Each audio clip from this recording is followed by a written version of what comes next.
Belajar bersama. Damai Karya 7. Assalamualaikum warahmatullahi wabarakatuh. Apa kabarnya kalian semua hari ini? Semoga kabar kalian semua sehat selalu dan selalu diberikan kemudahan dan kelancaran dalam menjalani aktivitas-aktivitas setiap hari ini ya. Nah, hari ini kita akan belajar pendidikan Pancasila, yaitu penerapan nilai-nilai sila pada Pancasila di lingkungan masyarakat. Jadi pada materi minggu-minggu lalu kita sudah mempelajari nih penerapan nilai-nilai sila Pancasila pada lingkungan keluarga atau rumah. Kemudian kita juga sudah belajar penerapan di lingkungan sekolah. Nah, hari ini kita akan lanjut, yaitu penerapan nilai-nilai Pancasila di kehidupan masyarakat. Nah, sebelum kita lanjut, alangkah baiknya kalian duduk yang rapi dan menyimak video ini dengan baik. Kalian juga dapat menyiapkan buku dan alat tulis untuk mencatat hal-hal yang menurut kalian penting dari materi kita pada hari ini. Oke, kita bisa mulai ya materi pada hari ini, yaitu penerapan nilai-nilai Pancasila di lingkungan masyarakat. Jadi penerapan nilai-nilai Pancasila itu dapat dilakukan di berbagai tempat. Dalam materi kita pada hari ini, kita akan mempelajari tentang penerapan nilai-nilai Pancasila di lingkungan masyarakat. Nah, sebagai bagian dari anggota masyarakat, kita harus menjadikan Pancasila sebagai pedoman dalam bertindak dan berperilaku. Nah, yang pertama nih, ada sila ketuhanan yang Maha Esa. Jadi, ada beberapa contoh penerapan nilai-nilai Pancasila di lingkungan masyarakat kita ini. Terutama sila pertama ini, yaitu ketuhanan yang Maha Esa. Yang pertama nih, kita menggunakan tempat ibadah umum dengan tenang, tidak mengganggu orang lain, dan tidak membuat kegaduhan. Jadi kita bisa menggunakan tempat ibadah umum dan kita tidak boleh mengganggu orang yang sedang beribadah. Misal kalau kalian ke masjid gitu ya, kalian sholat zuhur atau sholat maghrib di masjid gitu ya, kalau kalian sudah selesai sholat, kalian jangan mengganggu yang lainnya gitu. Jadi tempat ibadah itu harus tenang gitu ya, karena kan ibadah itu berkomunikasi kepada Tuhan ya. Jadi kita tidak boleh membuat kegaduhan, kita tidak boleh mengganggu orang lain yang sedang beribadah. Karena kita sendiri kalau sedang beribadah diganggu orang lain kan pasti kita juga tidak suka ya, tidak senang. Jadi kita juga harus menghormati orang lain yang sedang beribadah. Selain itu, kita juga dapat mengikuti acara keagamaan di lingkungan masyarakat dengan semangat. Jadi misal kalau Isra Mi'raj atau Maulid Nabi, kita juga bisa ikut acara-acara keagamaan tersebut ya. Yang mana kalian juga harus semangat gitu ya dalam mengikuti kegiatan keagamaan tersebut. Kemudian kita juga tidak boleh mengganggu peribadatan tetangga, baik yang seagama maupun yang berbeda agama. Jadi dalam masyarakat kan sudah pasti ada banyak agama gitu ya. Ada Islam, Kristen Protestan, Kristen Katolik, Hindu, Buddha, Konghucu. Jadi masyarakat itu kan pasti ada banyak agama gitu di situ ya. Tidak hanya ada yang seagama dengan kalian saja gitu. Jadi dengan itu kita tidak boleh mengganggu peribadatan tetangga yang berbeda agama dengan kita, maupun yang seagama pun kita juga tidak boleh mengganggu. Kemudian kita juga tidak boleh merendahkan agama orang lain. Dan hal ini juga untuk tidak mengganggu ketenangan gitu ya. Jadi kalau misal kita mengganggu agama orang lain atau merendahkan agama orang lain, pasti orang tersebut akan marah gitu ya. Kita kalau diganggu atau dihina agama kita, pasti kita juga akan marah. Karena itu kita tidak boleh menghina agama orang lain. Kemudian ada sila kedua, yaitu kemanusiaan yang adil dan beradab. Jadi ada beberapa contoh nih, contoh penerapan nilai-nilai Pancasila di lingkungan masyarakat. Yang pertama, turut membantu korban bencana alam sesuai dengan kemampuan dengan ikhlas. Jadi kalau misal ada berita korban bencana alam gitu ya, kita bisa membantu misal dengan menyumbang uang Atau kalau kita tidak bisa menyumbang uang ya, kita bisa menyumbang tenaga kita. Atau kalau kita masih tidak bisa membantu melalui tenaga itu ya, tidak bisa menyumbang tenaga, kita bisa menyumbang doa bagi teman-teman, bagi saudara-saudara kita yang mengalami bencana alam agar segera dipulihkan lagi keadaannya, disehatkan semuanya, seperti itu ya. Kemudian penerapan yang kedua yaitu selalu menghormati tetangga sekitar dan tidak menyinggung perasaan orang lain. Jadi kita harus menghormati tetangga kita nih, kita juga tidak boleh menyinggung perasaan mereka.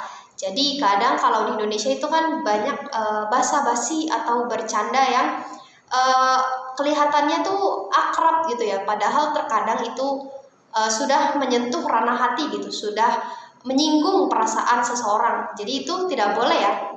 Kita tidak boleh menyinggung perasaan orang lain. Meskipun kadang kita bilangnya itu cuma bercanda gitu, itu tidak boleh ya, karena orang lain itu memiliki perasaan yang berbeda-beda ya. Bisa jadi kita anggap itu bercanda, tapi bagi orang lain mereka menganggap itu singgungan hati gitu. Kemudian cara yang ketiga, kita bisa memberikan santunan kepada orang lain yang membutuhkan dengan tulus dan ikhlas tanpa mengharapkan sanjungan. Jadi kita bisa bersedekah kepada orang lain, misal kepada anak yatim gitu ya. Tapi kita bersedekah harus dengan ikhlas. Kita tidak boleh meminta imbalan gitu ya. Kita juga tidak boleh meminta sanjungan atau pujian gitu. Jadi kalau misal kita sedekah, kita tidak boleh pamer kalau kita sudah sedekah gitu ya. Kita harus ikhlas, tidak mengharapkan pujian dari orang lain yang memuji sedekah kita gitu. Kemudian cara yang keempat adalah bersikap ramah, sopan dan santun terhadap tetangga sekitar kita. Jadi bertetangga itu kita harus saling menghargai, kita harus ramah pada tetangga kita, juga harus sopan pada mereka. Kemudian yang kelima, tidak menghina tetangga yang kondisinya kurang mampu. Nah, misal ada tetangga yang kondisi ekonominya misal ya kurang mampu gitu ya, kita tidak boleh menghina mereka karena kita tidak tahu keadaan mereka itu seperti apa.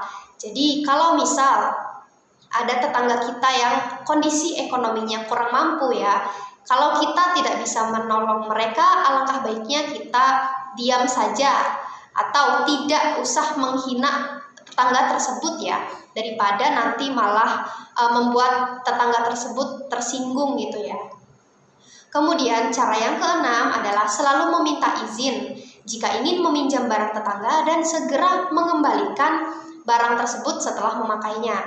Jadi kalau misal kita mau meminjam barang pada tetangga, kita harus izin dulu, dan juga kita harus segera mengembalikan barangnya kalau sudah setelah memakainya, dan harus dikembalikan dalam keadaan yang masih bagus ya tentu saja.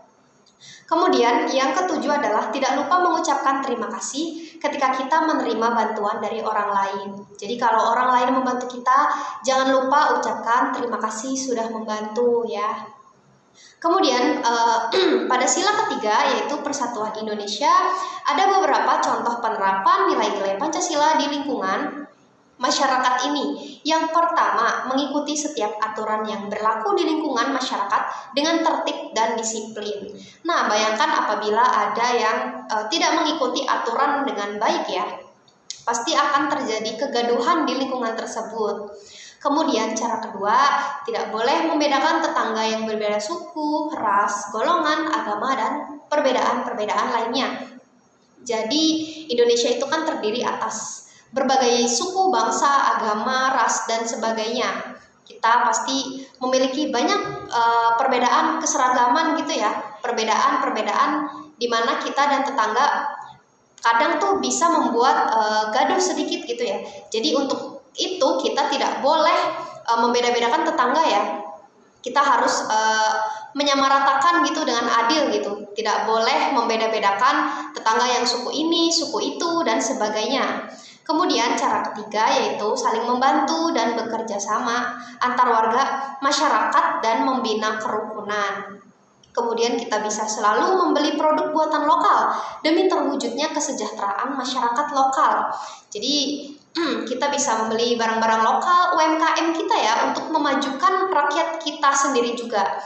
Jadi kalau kita membeli makanan, jajanan, atau barang UMKM kan pasti itu juga bisa menyejahterakan rakyat kita sendiri ya.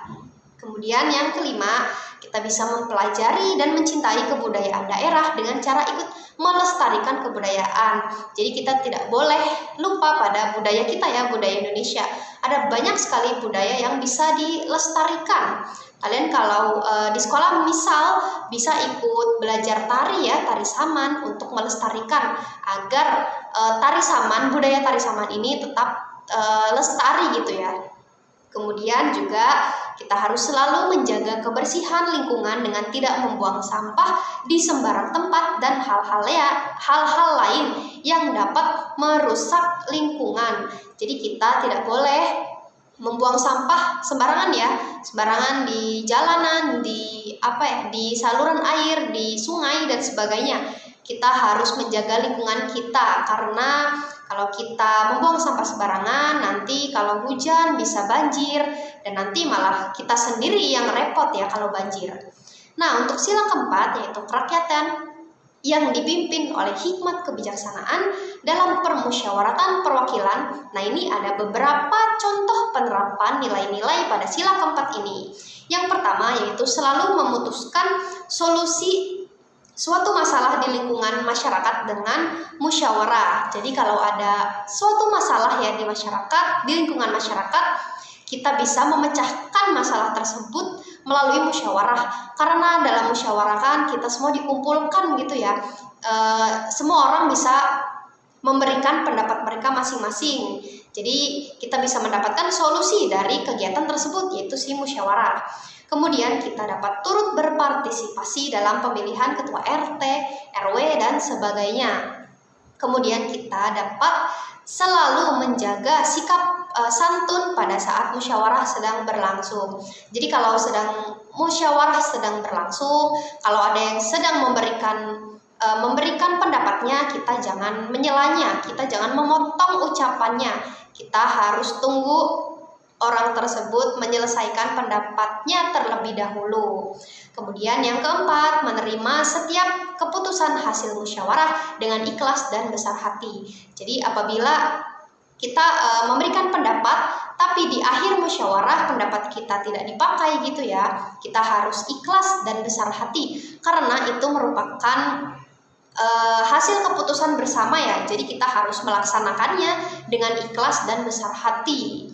Nah, untuk sila kelima yaitu keadilan sosial bagi seluruh rakyat Indonesia. Ini ada beberapa contoh penerapan nilai-nilai sila Pancasila kelima nih. Yang pertama, tidak melanggar aturan lalu lintas maupun aturan lain di jalan umum. Jadi bayangkan kalau misal ada lampu merah ya, tapi kalian tetap serobot gitu ya, tetap gas. Nah itu pasti bakal terjadi kericuhan, misal malah jadi kecelakaan, macet, dan sebagainya. Kemudian kita juga tidak boleh merusak fasilitas umum dan selalu menjaga kelestarian lingkungan sekitar. Jadi fasilitas umum itu kan untuk bersama ya, untuk umum. Kita tidak boleh merusak fasilitas umum itu karena kalau fasilitas umum rusak nanti kita juga yang repot, kita juga yang kesulitan. Karena itu kita harus menjaga kelestarian lingkungan sekitar. Misal kalau di lingkungan kalian ada taman bermain gitu ya, jangan dirusak, jangan dicoret-coret, jangan juga membuang sampah sembarangan karena itu kan tempat umum gitu ya.